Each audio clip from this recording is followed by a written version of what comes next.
Lalu bagaimana cara untuk mendapatkan husnul khuluq atau al-akhlaq al-hamidah, al-akhlaq yang sempurna, yang baik? Beliau memberikan tips kepada kita.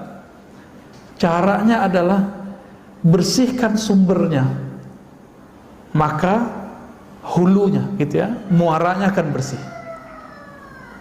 Bersihkan dari dalam. Jadi jangan cuma bersihkan luarannya.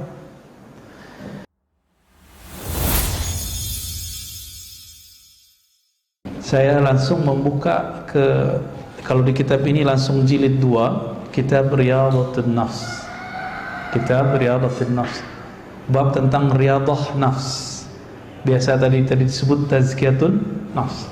Yang lebih tepat Riyadhatun Nafs. Karena tazkiyah itu bagian dari riyadah.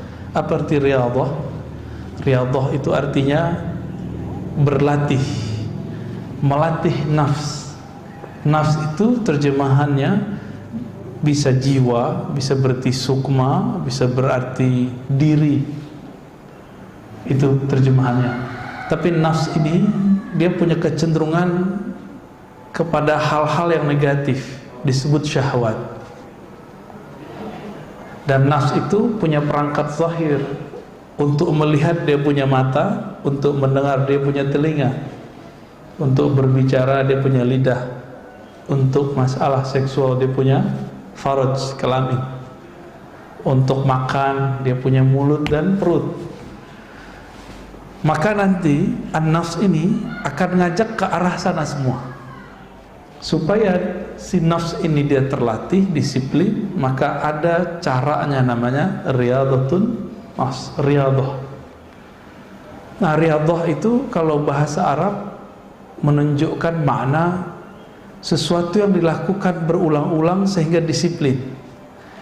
Contohnya, Bapak, Ibu, Saudara ini kalau tidak melatih diri bangun, subuh hari nggak akan bangun sekarang, benar nggak? Maka bisa bangun subuh begini, saya yakin sudah lama berlatihnya. Dan alhamdulillah Allah izinkan kita mendapatkan keberkahan satu Ramadan subuh berjamaah. Ya, Nabi mengatakan al-barakatu li ummati fi bukuriha, keberkahan bagi umatku pada paginya. Maka pada pagi ini bergabunglah dua keberkahan, keberkahan subuh dan keberkahan Ramadan. Ditambah yang ketiga, barakatul ilm, keberkahan ngaji. Alhamdulillahirabbil alamin. Apa dalil kita wajib melatih jiwa? Di dalam Al-Quran yang dijadikan dalil untuk tazkiyah itu surat Asy-Syams ayat 9, surat 91 ayat 9. Apa kata Allah Ta'ala? Kita sudah hafal barangkali ya.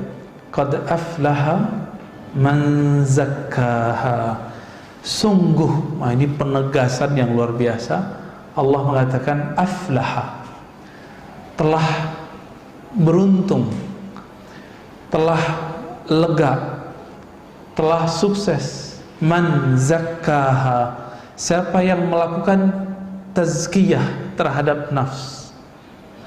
Baru, ini bagian dari riyadhatun nafs. Apa arti tazkiyah? Zakkaha, yang membersihkan nafs dari kebiasaan buruknya. Jam segini enaknya tidur atau duduk ngaji, kata nafs. Kata nafs gimana Pak? Tidur. Tapi kita punya sisi lain namanya kolbu. Kolbu itu maunya ngaji Pak. Jadi yang duduk sekarang itu yang punya kolbu itu. Jadi kolbunya lagi hidup. Ini yang dikatakan dalam surat Qaf ya, sesungguhnya peringatan itu hanya dapat disentuh, dicapai liman kana lahu qalbun, bagi orang yang punya kolbu. Maka ini semacam pujian dari Allah untuk kita yang mau memfasilitasi kolbu. Kita sudah fasilitasi tubuh, nafs, jiwa kita dengan tidur ya. Alhamdulillah masih ada yang mau menyempatkan untuk membersihkan kolbunya.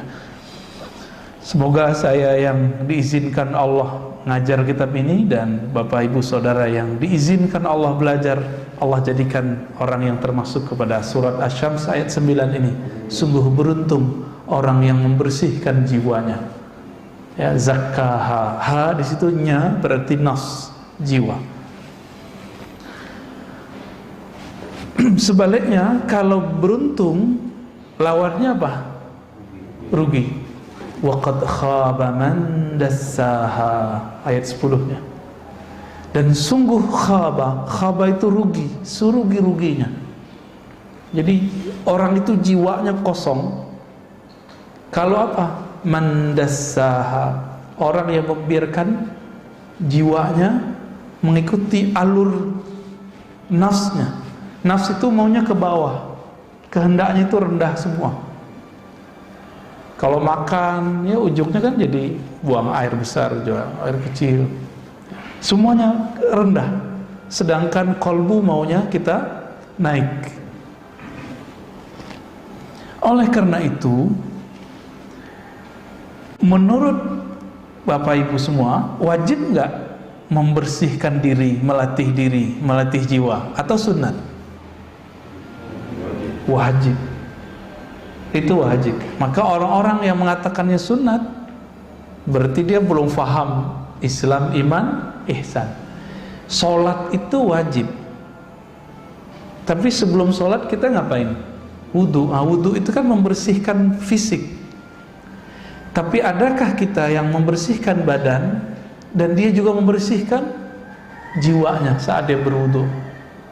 Jika itu terlaksana, maka khusyuk langkah pertama itu sudah tercapai. Jadi kenapa kita was-was di dalam sholat? Itu karena belum melakukan tazkiyatun nafs saat berwudu. Itu sebenarnya, ya. Dan di dalam Al-Quran Allah Subhanahu wa ta'ala menyebut orang yang sudah melakukan riyadhah, latihan terhadap jiwanya dengan cara membersihkan jiwa itu dengan sebutan khuluqin azim. Siapa itu? Nabiuna Muhammad sallallahu alaihi wasallam. Maka dalam surat Al-Qalam ayat 4, ya, surat 68, Allah berfirman, "Wa innaka la'ala khuluqin azim." Sungguh engkau wahai Muhammad ala khuluq, ya, sungguh berada di atas akhlak yang azim. Kata azim berarti besar dan agung. Azim ini beda dengan kabir. Azim ini lebih menyentuhnya kepada rohani kita. Makanya Allah menyebut azim ini cuma beberapa kali.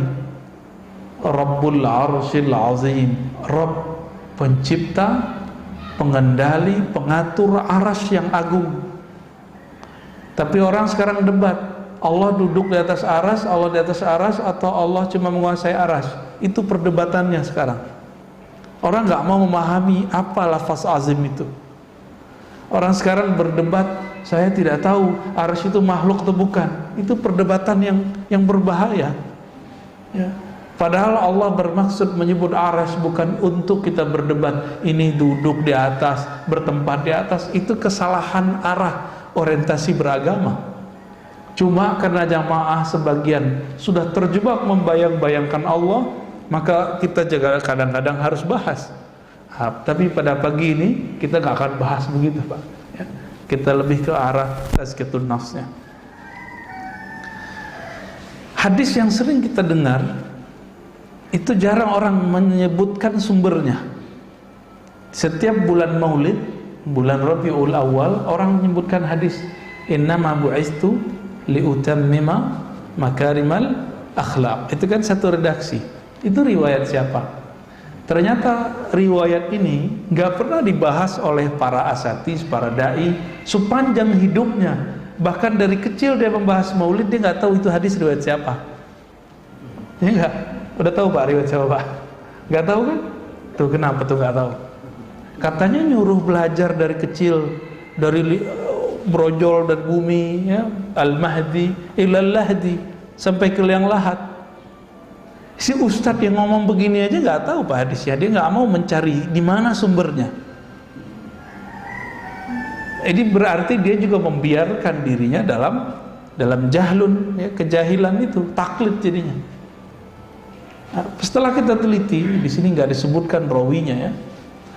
Itu ternyata ketemu redaksi ini dalam riwayat Imam Malik, riwayat Imam Baihaqi, Imam Tabrani, riwayat Imam Ahmad dengan redaksi yang bermacam-macam. Ada yang kalau di sini liutammima, untuk menyempurnakan akhlak. Ada yang lafaznya yang lain, ya, usliha atau lafaz sejenisnya, mahasinal akhlak, ya. Maka agama itu, goalnya beragama itu akhlak yang azim tadi. Maka akhlak yang azim ini meskipun tidak memberikan orang duit, tapi kalau akhlaknya azim, nggak dikasih duit pun orang ridho. Kita ngasih orang duit, orang seneng, Pak. Tapi kita omongin, dasar lo pengemis, gimana, Pak? Seneng nggak dia? Maka beda, berbagi itu tanda orang yang suka bersedekah. Tetapi akhlak, inilah yang akan mempertahankan ini amal naik gak ke langit. Jadi banyak kita yang memisahkan antara ibadah dengan akhlak, ngaji ma akhlak. Maka sekarang orang banyak belajar yang disebut hijrah, ya. Tapi hijrahnya kok malah jadi galak sama orang tuanya, jadi serem sama jamaah, ya. Jadi suka nyalah-nyalahin orang.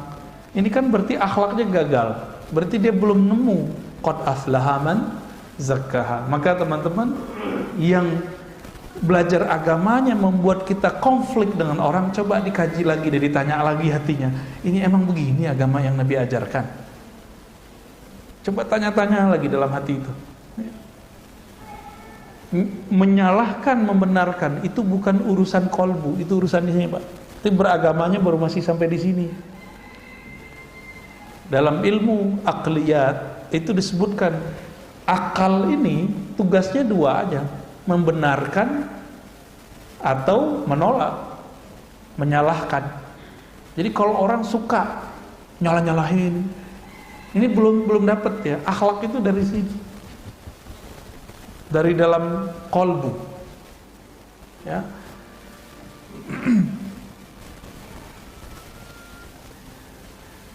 Maka Nabi SAW dalam hadis yang sahih itu mengatakan wa khaliqin nas bi khuluqin hasanin. Nah, coba lafaznya ini. Khaliqi, khalaqa yukhaliqu mukhalaqah. Satu akar kata dengan khalaq, khuluq. Ah, ini kata kunci. Ternyata khalaq artinya ciptaan, karya. Kalau khuluq itu akhlak yang kita sebut moral. Apa persamaannya?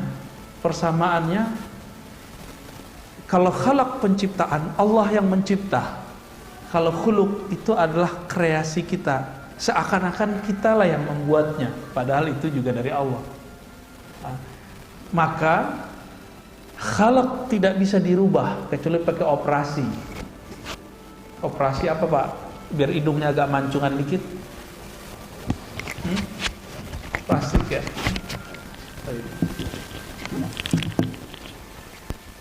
Jadi pada dasarnya wajah nggak bisa dirubah, tapi akhlak bisa dirubah nggak?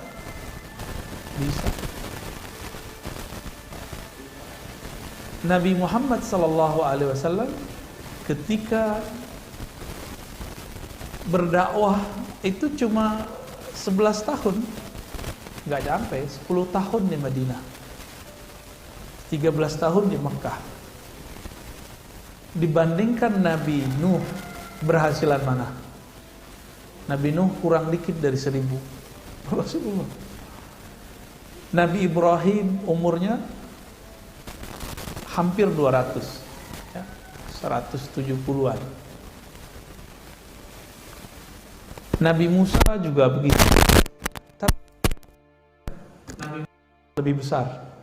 Kenapa? Karena khuluqin azim, akhlak beliau lebih besar. Masih ingat kisah ada sahabat Nabi? Sahabat Nabi ini kan macam-macam, ada yang Badui, ada sahabat Madani, Madinah atau Muhajirin. Orang-orang Badui ini nggak tahu tempat buang air itu di mana. Dulu kan kita kan sekarang udah punya peradaban nih, WC, tempat buang air kita udah punya. Dulu orang Arab Badui itu mirip-mirip sopir angkot zaman-zaman dulu, Pak. Ngeliat tembok langsung nembak di situ. Kebayang? Nah, orang Arab Badui itu gitu. Masuk ke masjid, ngeliat ada tembok. Kebayang sama dia apa? Mau langsung bawa air kecil di situ. Ya mirip-mirip kayak, mohon maaf ya. Sering nggak dulu? Saya sering Pak naik angkot waktu mahasiswa dulu. Ada tembok nih, langsung aja dia ke situ. Ya, jadi tembok-tembok tepi jalan itu jadi korban. Kadang-kadang ke bannya ya. Nah itu sampai sekarang masih tuh, sopir truk tuh masih begitu. Kita heran kok begitu gayanya ya. Nah ini Badui itu. Orang begitu tuh Badui. Kira-kira kalau masjid kita, ya mohon maaf ya, bahasanya kasar, dikencingin orang gimana? Marah kita. Maka sahabat-sahabat pada ngambil alat pukul, mau mukul dia. Secara hukum fikih itu benar. Tapi dalam hukum kolbu itu nggak boleh. Karena orang yang buang air kecil ini dia nggak tahu akhlak itu, dia belum belajar. Maka Nabi mengatakan, jauh, udah biarin. Kamu siram aja temboknya disiram, lalu bawahnya disiram. Nanti kan meresap. Dulu kan nggak pakai begini, Pak. Jadi malah dapat ilmu sahabat Nabi. Ilmu apa? Cara menghilangkan najis di tembok dan di tanah. Dapat ilmu, berkah jadinya. Ini Arab Badui, mulut besar tuh suka ngomong. Datanglah dia kemana-mana, saya kencingin tuh masjidnya Muhammad. Tapi dia nggak marah-marah tuh katanya. Jadi orang-orang akhirnya penasaran. Bulan berikut terjadi gelombang besar-besaran, orang Arab Badui masuk Islam. Jadi cuma karena urusan buang air kecil, Pak. Ya, begitu Rasulullah. Tapi hari ini bagaimana orang berdakwah? Nggak begitu. Cuma ngaji di YouTube, ngaji di TV, berantem di masjid. Maka masjid itu jadi tempat suka berantem hari ini. Ya enggak? Ya, masjid ini mungkin pernah berantem dulu ya. Apa kata Nabi? Wa khaliqin nas bi khuluqin hasan. Hendaklah kamu berusaha berakhlak, bermoral, menciptakan kondisi kepada nas. Nas ini bukan hanya orang beriman, siapa aja, apalagi orang yang beriman. Bi khuluqin hasanin, dengan khuluq, dengan akhlak yang hasan. Hasan itu bagus. Maka orang-orang naik pangkat di sisi Allah itu bukan karena dia banyak sholatnya, tapi karena dia bagus akhlaknya. Di masa Rasulullah SAW ada seorang perempuan yang setiap hari sholat tahajud, setiap malam tahajud, setiap hari dia sholat zikir. Tapi Nabi mengatakan finnar, dia masuk neraka. Kenapa? Kesolehannya baru sampai di fisik. Tapi ada seorang sahabat Nabi, beliau mengatakan fil jannah, orang ini masuk surga. Semua hadis ini sahih, ada dalam kitab Sahih Bukhari dan Muslim. Ketika diteliti, ternyata orangnya punya cuma satu akhlak. Apa akhlak dia? Salamatus sadr. Dia tidak pernah menyimpan kebencian kepada orang. Kita baru masuk masjid udah ngelihat nih ahli bid'ah nih ya. Oh ini beda faham nih. Pasti begitu ya. Nah, coba sekarang kalau masuk masjid baca doa. Apa doanya? Allahumma inni as'aluka, Allahumma ftahli abwaaba rahmatik ya. Kalau as'alukanya keluar ya. Allahumma ftahli abwaaba rahmatik. Ya Allah, bukakan kepadaku bukan satu pintu tapi abwab. Apa arti abwab? Pintu, banyak pintu. Banyak pintu rahmat Engkau ya Allah. Maka banyak pintu di sini. Jangan cuma beribadah di masjid, sapa orang, ya senyum kepada orang. Cuma sekarang kita nggak bisa senyum orang, Pak. Ketutup. Ya, maka sekarang ngangguk. Kita nunjukin kerendahan hati dengan cara ngangguk, ya. Mata yang teduh itu sudah cukup sebenarnya. Berdasarkan itu juga Nabi Shallallahu Alaihi Wasallam menyimpulkan, apa kata beliau ketika ditanya ayul mu'minina afdal, orang beriman yang paling hebat itu siapa wahai Rasulullah? Jawaban beliau, ahsanuhum khuluqa, orang yang paling bagus, paling sempurna akhlaknya.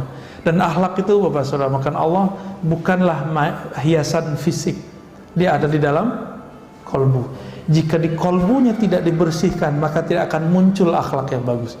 Maka kitab ini nanti akan membimbing kita bagaimana cara membersihkan kolbu. Di kolbu kita ada merasa lebih baik dari orang nggak? Terbersit Pak? Ada ya? Ada ya. Saya punya pengalaman lama Pak tentang merasa lebih pintar dari orang itu. Karena ujiannya orang yang belajar satu ilmu merasa lebih pintar dari orang. Sampai sekarang rasa itu muncul, tapi kita langsung ta'awuz. Maka mohon maaf, saya bisa merasakan dan bisa mengecek Pak di wajah Bapak itu ada rasa itu atau tidak. Itu membayang di wajah. Hati-hati loh Pak ya. Ternyata ahli psikologi punya ilmu tentang itu, membaca raut wajahnya begini, gimana itu kebaca ya. Mungkin Bapak yang ahli kejiwaan, psikolog itu bisa baca bekas itu di wajah saya masih ada. Bukan berarti sekarang saya udah nggak sombong, masih ada itu, tapi kita halau terus setiap hari. Kita halau terus setiap hari. Yang paling berat itu orang berilmu, dia merasa lebih banyak ilmunya daripada orang lain. Kalau Bapak yang banyak duit, banyak harta, paling kekayaan itu cuma sebatas fisik. Tapi orang berilmu itu kesombongannya terbawa bahkan dalam zikirnya, dalam baca Qur'annya, dalam sholatnya. Maka tadi itu kalau Bapak sensitif kolbunya itu bisa merasakan begitu sensitifnya kolbu. Bukan seuzon loh Pak ya. Orang yang kemudian merasa dirinya sholatnya itu paling benar itu kerasa. Maka Abdullah bin Amr mengatakan ya, Nabi ya, dari Nabi beliau bersabda, yang pertama kali dicabut di akhir zaman adalah khusyuk. Awwalu ma rufi'a qabla yaumil qiyamah al khusyuk. Yang pertama dicabut di akhir zaman itu khusyuk. Khusyuk itu kan urusan mata yang tunduk secara zahir, secara batin kolbunya tunduk kepada Allah. Khusyuk ini salah satu akhlak orang yang sholat. Orang kalau khusyuk sholatnya pasti dia tawadhu kepada orang lain. Ini enggak ya. Kita merasakan itu. Untung masjid ini enggak terlalu banyak. Abu Hurairah lagi duduk, dia ngerasa nggak nyaman Pak. Hadisnya sahih ya, ada diceritakan dalam Riyadhus Shalihin juga, dikumpulkan hadis itu. Dia merasa ada sahabat ini lagi panas aura badannya. Akhirnya beliau mengatakan, siapakah di antara kalian yang bertengkar hari ini, yang mutus silaturahmi hari ini? Itu orang yang bertengkar itu pasti panas hawanya. Abu Hurairah ini zikirnya setiap hari 12.000, maka kolbunya lebih tajam dari kolbu-kolbu kita. Duduk sama dia sudah bisa merasakan getaran-getaran hati orang. Ini bukan masalah gaib, itu bukan gaib Pak. Orang silat aja bisa membaca cakra. Masa Abu Hurairah yang zikir 12.000 nggak bisa? Ya, lebih canggih Abu Hurairah. Maka beliau nggak tuduh kamu nggak. Beliau cuma bilang, siapa yang mutus silaturahmi hari ini, bertengkar hari ini, pulang minta maaf, baru balik sini. Kenapa? Majelisku adalah majelis malam Jumat, malam ini amal diangkat. Orang yang mutus silaturahmi, amalnya tidak diangkat. Nanti majelis kita tidak dibaca di sisi Allah Subhanahu wa taala. Kira-kira begitu pesan beliau ya, kalau kita terjemahkan secara bebas.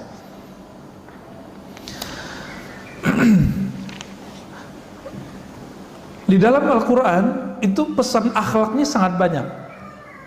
Misalnya kita sering dengar imam baca ayat wal qaziminal ghaidha wal 'afina 'anil nas. Ya, surah Ali Imran kan sering dibaca itu.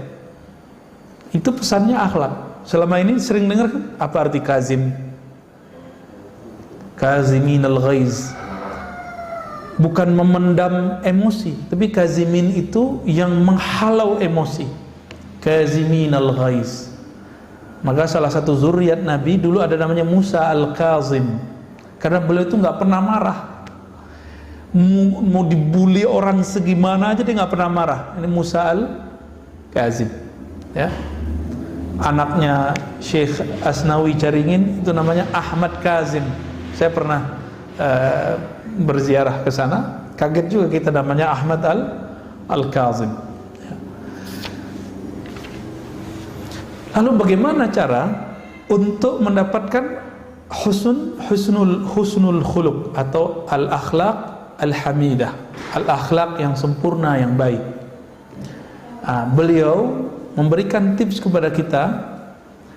Caranya adalah bersihkan sumbernya, maka hulunya gitu ya, muaranya akan bersih. Bersihkan dari dalam. Jadi jangan cuma bersihkan luarannya. Saya hijrah nih, ganti pakaian dari pakaian biasa ya, robek-robek, sekarang pakai gamis. Itu bisa merubah akhlak nggak?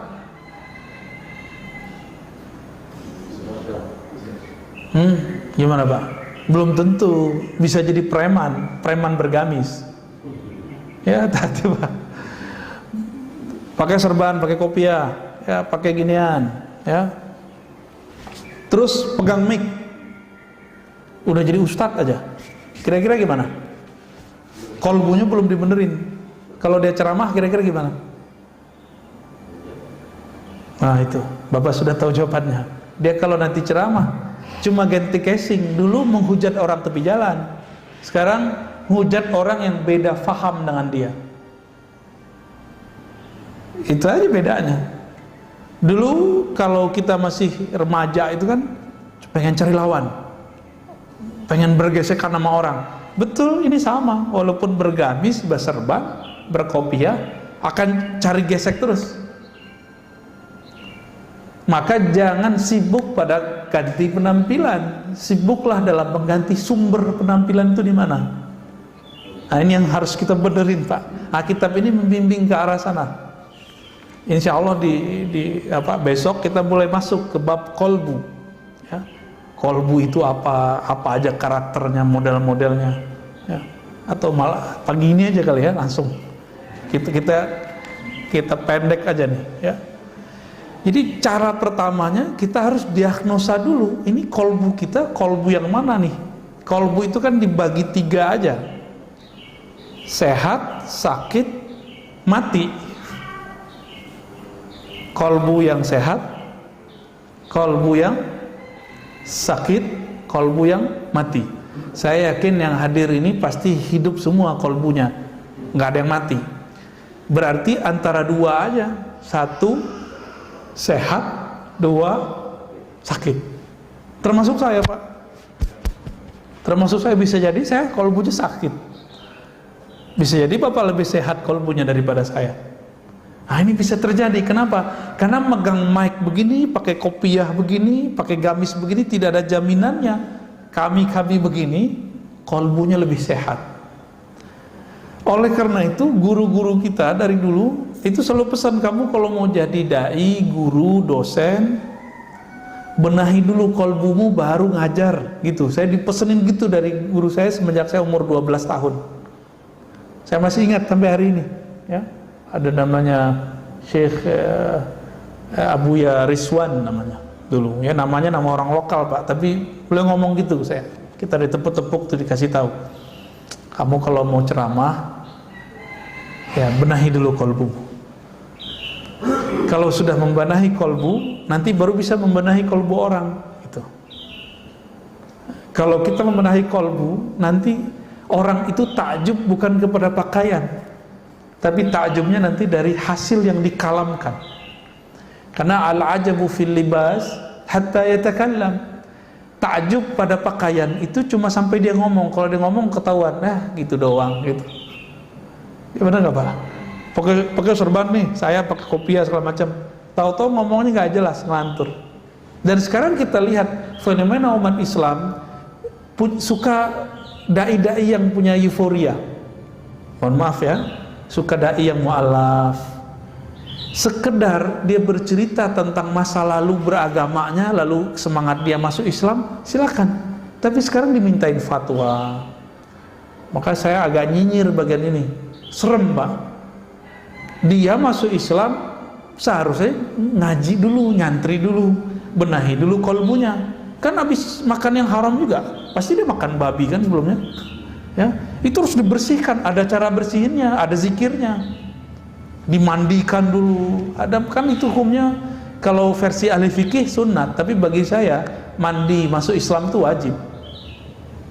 Itu mandi, ya pindah agama kan. Akhirnya apa yang terjadi? Karena gagal faham belajar fikih, gagal faham belajar akidah, ada yang si dai ini sekarang bangga nabrak anjing, ya kan? Dan begitu. Yang tidak bisa membedakan politik itu bagian dari iman atau bukan. Kan politik bukan bagian dari iman, Pak. Ada politik bagian dari iman. Ya, masjid ini mungkin pernah jadi korban. Politik bagian dari iman, akhirnya beda pilihan politik menjadi beda iman. Emang ada ayatnya.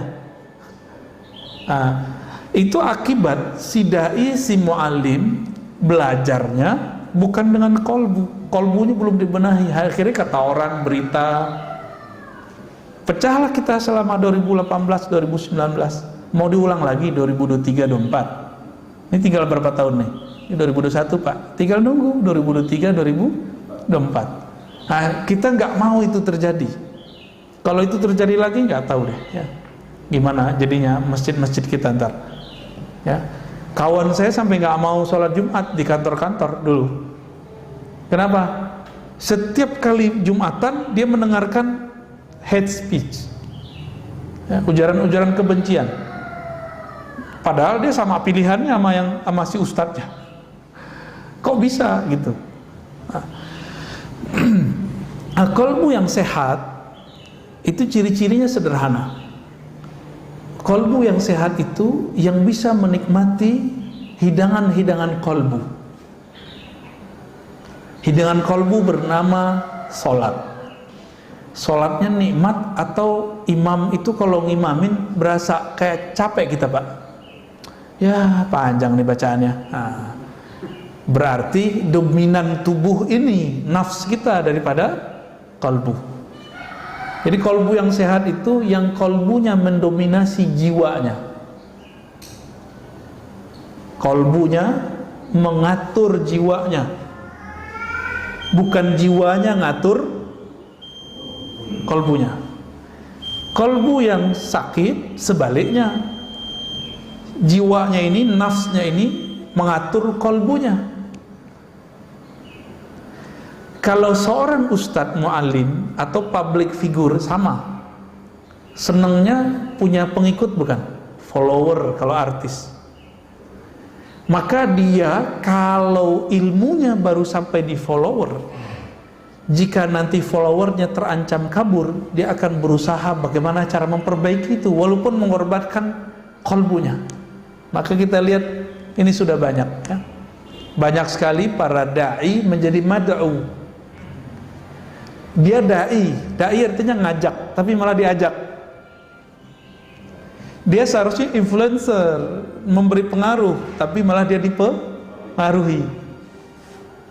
Seharusnya dia menjadi orang yang diikuti, sekarang dia mengikuti selera followernya. Pilih mana? Kira-kira gimana, Pak? Itu menyaksikan nggak? Banyak yang begitu. Banyak, Pak. Dulu teman kita lurus, ngajar aja. Sekarang karena jamaah sekitarnya itu ingin menggiring dia ke arah politik praktis, dia sekarang ngomong politik praktis. Padahal si ustadz ini tadinya itu dicintai banyak umat. Karena dia mulai masuk ke politik praktis, kita mesti berpolitik, Pak. Harus ada orang yang masuk ke politik praktis, itu fardu kifayah. Tapi si ustadz yang di bagian ini seharusnya tidak. Dia cukup mendorong semangat kebangkitan Islam. Untuk urusan politik praktis dia nggak usah macam-macam lah. Akhirnya apa? Orang yang tadinya suka ngaji sama dia sekarang udah nggak ngaji sama dia. Jadi jangan-jangan kalau kita masuk ke bukan wilayah kita untuk nyenengin satu kelompok, kita gagal untuk bisa menyinari kelompok yang lain. Nah, ini terjadi, ya. Dan yang ketiga, qalbu yang mati. Kalau yang sakit tadi itu ayatnya fi qulubihim maradun fazadahumullahu maradan. Di kolbu mereka ada penyakit. Kalau sekali kita biarkan penyakit itu, maka penyakit akan bertambah. Kalau orang yang mati kolbunya, sawaun alaihim, sama saja. Kamu ajak nggak ada efeknya.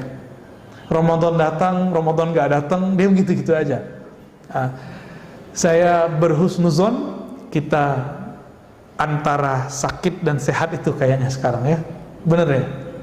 Ceknya tadi sholatnya khusyuk nggak? Nggak ya? Nggak apa-apa Pak. Tapi pengen khusyuk kan? Berarti normal, sehat, ada keinginan mau sehat. Kalau kita badan sakit, datang ke dokter nggak? Nah, Bapak mau ngaji begini kan berarti pengen bener kolbunya, waras berarti kolbunya, ya. Kalau ada orang sakit nggak mau berobat, waras nggak? Mungkin dia habis kena brainwash, saya pakai herbal aja Ustaz. Ya betul, tapi kalau penyakitnya parah bisa nggak pakai herbal biasa? Indonesia sekarang belum populer, dokter herbal itu belum populer. Baru muncul nih kan di YouTube nih beberapa dokter, tapi juga dia kepakarannya bukan di herbal. Herbal ini kan masalah lagi. Akhirnya kena kecuci otak dia nggak mau berobat.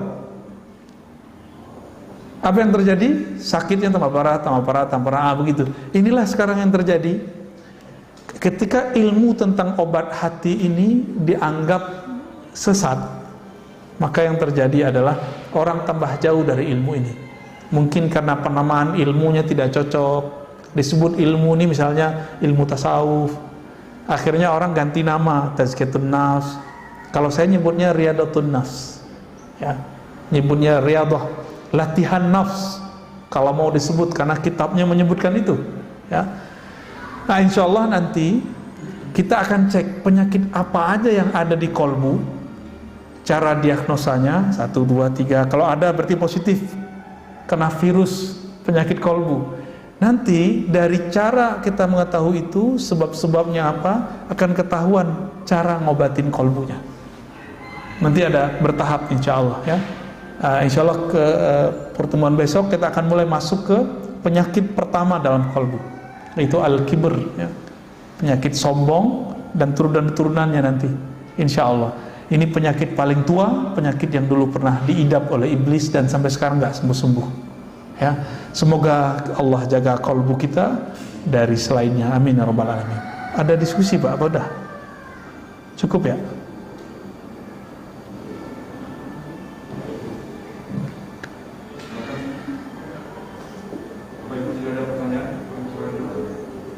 Ya. Ya. Assalamualaikum. Tadi mengenai kritik atau apa gitu ya. Kalau kita menjaga hati kita, apakah lalu bagaimana kalau kita mau kritik atau sama orang? Ya. Bagaimana caranya? Ya. Tadi imam kita baca ayat wa tawasau bil marhamah. Kita selama ini fokus di surat Al-Asr, wa tawasau bil haq, berwasiat dengan kebenaran. Jadi kita ngerasa benar nih. Ini dosanya para pemberi kritik merasa benar. Itu kesalahannya. Karena dia merasa benar, muncullah kesombongan, dirinya lebih benar dari yang dia kritik. Berarti dia belum benar-benar berwasiat. Maka di surat tadi Al-Balad tadi, ya, wa tawasau bil marhamah, dan hendaklah mereka saling berwasiat, ya, dengan cara marhamah. Apa arti marhamah? Penuh kasih sayang. Jadi kalau negur orang tuh jangan ini bid'ah nih, kayak begitu caranya. Imam Syafi'i itu negur lama, beliau imam salafus saleh. Apa kata beliau? Engkau kalau menegurku depan orang, jangan salahkan jika hatiku, nafsku, jiwaku susah nerimanya. Jadi kalau menegur gimana? Ajak ke ruang berdua. Terus apa? Lafaznya. kata-katanya menunjukkan kita cinta kepada dia. Maka Imam Sya'rani mengatakan, kamu jangan mengkritik orang, nasihati orang, berdakwah sampai hatimu berniat ingin rahmat turun kepadamu dan turun kepada. Jadi bukan kita tuh kayak mau nyalahin orang, menyudutkan orang tuh nggak ada. Maka kritik yang sahih, kritik yang disampaikan dengan cara kasih sayang, tidak menyudutkan orang, itulah yang disebut al-haq, itulah yang disebut as-sabr. Sabr ini wajib atau sunat? Wajib. Jadi kalau orang nggak dengerin kita sekali, kita marah nggak? Jadi kalau ada orang yang mengkritik, lalu dia marah-marah Pak dalam mengkritik, marah-marah menasihati, orang yang orang yang mengkritik ini yang butuh dinasihati sebenarnya. Benar gak tuh? Ya, dia mengkritik orang tapi nggak sabaran. Yang butuh dikritik siapa sih? Ya. Yang butuh diperbaiki siapa? Yang marah-marah ini atau yang dimarahi? Nah, jadi ayatnya udah tiga cara berarti. Jadi cara mengkritisi orang itu pertama yang disampaikan mengarah kepada kebenaran, bukan merasa paling benar. Yang kedua bisabri, kita harus sabar, dan kesabaran itu nggak mungkin kalau tidak bil marhamah, dengan kasih sayang. Dan Allah Subhanahu wa taala membuka semua ayat Al-Qur'an, semua surat Al-Qur'an kecuali satu surat Al-Bara'ah At-Taubah, semuanya dengan marhamah. Bismillahirrahmanirrahim. Jadi Allah itu ingin kita ini tidak membayangkannya seserem guru-guru sekarang membayangkan Allah tentang Allah ke anak-anak. Coba anak-anak itu membayangin Allah itu neraka, Allah itu pemarah. Kamu begini loh, neraka loh, entar siksa Allah loh, gitu. Jarang orang itu yang berbicara Allah itu sayang deh, kalau kamu begini kamu disayang Allah, itu jarang. Jadi kita ini metode ngajarnya bukan metode marhamah, metodenya metode ghadab, marah aja bawaannya. Akhirnya sekarang beragama itu manhajul ghadabiyah, manhaj marah-marah. Loh, beragama kok marah-marah? Nabi kalau marah-marah nggak mungkin 11 tahun kurang di Madinah berhasil mengislamkan Arab dan Islamnya sampai ke negeri ini. Kalau dulu wali-wali yang datang ke negeri ini marah-marah melihat ada tradisi Hindu, Buddha, nggak mungkin Pak bisa mengislamkan Bapak ini. Mungkin mati lahir kafir kali ini. Itu B3 itu. Ya, ini teknik dalam Al-Quran. Silakan dipakai cara mengkritisi, cara memberi masukan kepada orang, tidak merasa paling benar tapi mengarahkan kepada kebenaran. Yang kedua, sabar itu bukan nyinyir Pak. Sabar itu kita berulang-ulang menunjukkan. Dan yang ketiga tadi marhamah, saya lupa, kalau lafaznya tawasau itu wazannya tafa'ala. Di situ menunjukkan bahwa kita terlibat di dalamnya, bukan hanya dalam lisan. Tapi sebelum kita mewasiatkan orang, kita sudah masuk dulu ke apa yang kita wasiatkan. Nah, itu berarti 4 sebenarnya Pak. 4 ya. Jadi kita sendiri sudah di situ. Ya. Cukup? Ada? Oh ya. Sepertinya banyak orang. Jadi online, bagaimana kalau kita melihat kawan kita sudah berjilbab sebenarnya, tapi di status fotonya tidak pakai jilbab, terus ikut lomba dancing. Nah ini beliau ingin mengingatkan beliau, bagaimana caranya supaya tidak menyinggung. Iya, kalau ada orang belum berjilbab, jilbab itu kan model nutup aurat, itu fisik Pak. Targetnya bukan dia pakai aurat, nutup aurat atau enggak. Targetnya dia mengenal siapa yang nyuruh nutup aurat. Maka kenalkan dulu orang ini kepada yang memerintahkan nutup aurat siapa? Allah. Jadi kenalkan dulu Allah itu sayang kamu. Jangan bayangkan altar neraka, lo neraka lagi. Nanti kalau dia merasa safety daripada ancaman-ancaman neraka, dia buka jilbab lagi Pak. Maka saya dakwah waktu di Paris tuh sama jamaah kita saya nggak pernah bilang, kamu buka jilbab, enggak. Ada yang pakai roknya pendek, segala macam, biarin aja, penting mau ngaji. Nanti dia nanya, Ustadz sebenarnya jilbab gimana sih? Jawaban saya sama. ibu, mbak, teteh gitu ya, kenali dulu yang nyuruh pakai jilbab. Nanti pasti pakai jilbab sendiri, nggak disuruh-suruh. Padahal di sana susah lah pakai jilbab. Ya, kerja itu susah, gitu. Apalagi semenjak kejadian kemarin, kena prank sama anak SD gitu ya. Jadi kenalkan dulu si anak, teman, orang yang mau kita ajak mengamalkan satu syariat dengan syariatnya. Apa arti syariat?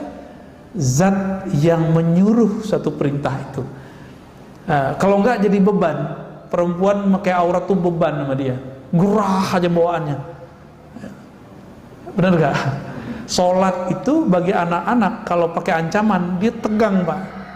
Tapi kalau anak kita, coba kita bilang, Dek, puasa ya, ntar kalau puasa dikasih hadiah motor, mobil ketinggian ya, mobil-mobilan maksudnya, sepeda bagus, udah semangat, dia berpuasa itu happy.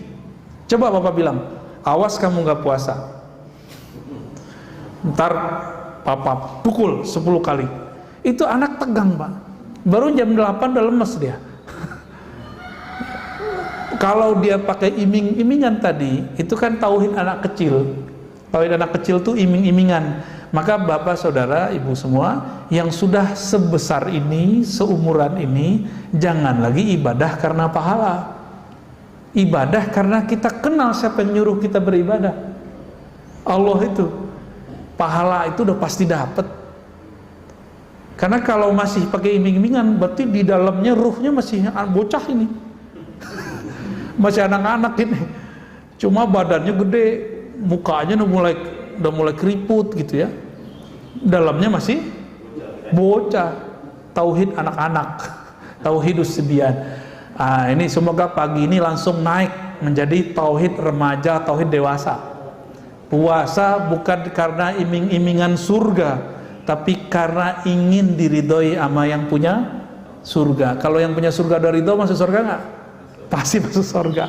Pasti jauh dari neraka nggak? Pasti dijauhin. Baru nanti harapan ke surganya itu full, karena kita kenal siapa yang nyuruh puasa. Gitu Pak. Udah cukup ya. Jadi berdasarkan ini Bapak sama Allah, berpuasa di masa pandemi ini semoga tidak mengurangi rasa hikmatnya. Kita alhamdulillah difasilitasi oleh teman-teman pengurus. Semoga Allah memakmurkan hati mereka dengan keikhlasan. Amin ya rabbal alamin. Dan untuk kita yang ngaji, Allah terima puasa kita, salat kita, zikir kita, dan Allah sempurnakan kekurangan kita. Amin ya rabbal alamin. Allahumma nas'aluka khaira hadzal yawm wa khairan fihi khairan ba'dah, wa na'udzubika min syarri hadzal yawm syarri ma fihi syarri ba'dah.